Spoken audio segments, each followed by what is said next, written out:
क्या आपको पता है आप किस तरह के इंसान हैं? आप जो सोचते हैं क्या उन कामों को आप कर पाते हैं? मैंने क्यों कहा आप किस तरह के इंसान हैं, ये जानना आपके लिए बहुत महत्वपूर्ण है। मेरी नज़रों में दो तरह के इंसान होते हैं, एक कर्मठ जो आदमी सोचता है किसी काम के बारे में और उसे पूरा भी करता है, और दूसरा निठल्ला इंसान जो सिर्फ सोचता ही रहता है और कुछ कर नहीं पाता। तो आपको जानना है कि आप किस तरह के इंसान हैं। कहीं आप भी तो निठल्ले नहीं हो। अगर आप भी निठल्ले हैं, अगर खुद को कर्मठ बनाना चाहते हो तो इस वीडियो को पूरा देखकर ही जाना।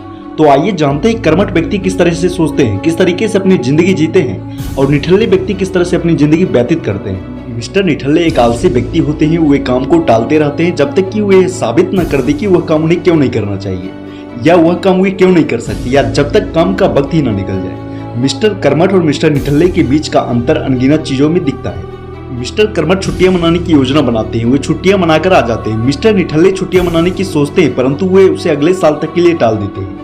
मिस्टर कर्मठ निर्णय लेते हैं कि उन्हें नियमित रूप से चर्च जाना चाहिए, और वो ऐसा करते हैं। मिस्टर निठल्ले सोचते हैं कि चर्च जाना एक अच्छा विचार है, परंतु वे ऐसा करने से किसी न किसी कारण से बचते रहते हैं। मिस्टर कर्मठ महसूस करते हैं कि उन्हें किसी की उपलब्धि पर उसे बधाई देनी चाहिए, वो चिट्ठी लिख देते हैं। मिस्टर निठल्ले को चिट्ठी लिखने से बचने का कोई बहाना मिल जाता है और वे चिट्ठी कभी नहीं लिख पाते। यह अंतर बड़ी चीजों में भी साफ दिखाई देता है। मिस्टर कर्मठ अपना खुद का बिजनेस खड़ा करना चाहते हैं, वो ऐसा कर लेते हैं। मिस्टर निठल्ले भी खुद का बिजनेस खड़ा करना चाहते हैं, परंतु उन्हें समय रहते ही कोई ऐसा बेहतरीन बहाना मिल जाता है जिसके कारण वे ऐसा कभी नहीं कर पाते। मिस्टर कर्मठ 40 की उम्र में किसी नए काम में हाथ डालने का फैसला करते हैं, वे ऐसा सफलतापूर्वक कर लेते हैं। यही विचार मिस्टर निठल्ले के मन में आता है, परंतु वे इस बात पर सोचते ही रहते हैं और कभी कुछ कर नहीं पाते। इन दोनों व्यक्तियों यानी कि मिस्टर कर्मठ और मिस्टर निठल्ले के बीच का अंतर हर तरह के व्यवहार में भी साफ झलकता है।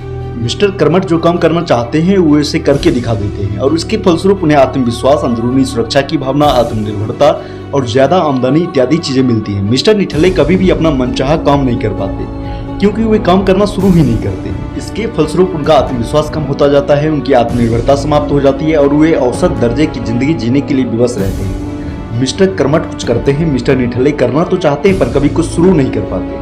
हर व्यक्ति कर्मठ बनना चाहता है, इसलिए आइए काम शुरू करने और फिर उसे पूरा करने की आदत डालें। बहुत से निठल्ले लोग इस तरह के इसलिए बने क्योंकि वे इस बात का इंतजार करते हैं कि परिस्थितियां पूरी तरह आदर्श होनी चाहिए, और जब तक ऐसा नहीं होता वे वहीं रुके रहते हैं। आदर्श स्थिति या पूर्णता बहुत अच्छी बात है, परंतु यह भी सच है कि कोई भी इंसानी चीज पूरी तरह आदर्श या पूर्ण नहीं होती है, नहीं हो सकती। इसलिए अगर आप आदर्श स्थिति का इंतजार करेंगे तो शायद आपको हमेशा इंतजार करना पड़ेगा। तो आप समझ गए होंगे कि मिस्टर कर्मठ और मिस्टर निठल्ले के बीच का अंतर। तो अब इन चीजों पर काम करके खुद को मिस्टर कर्मठ के श्रेणी में डालकर अपनी जिंदगी को बेहतर बनाएं।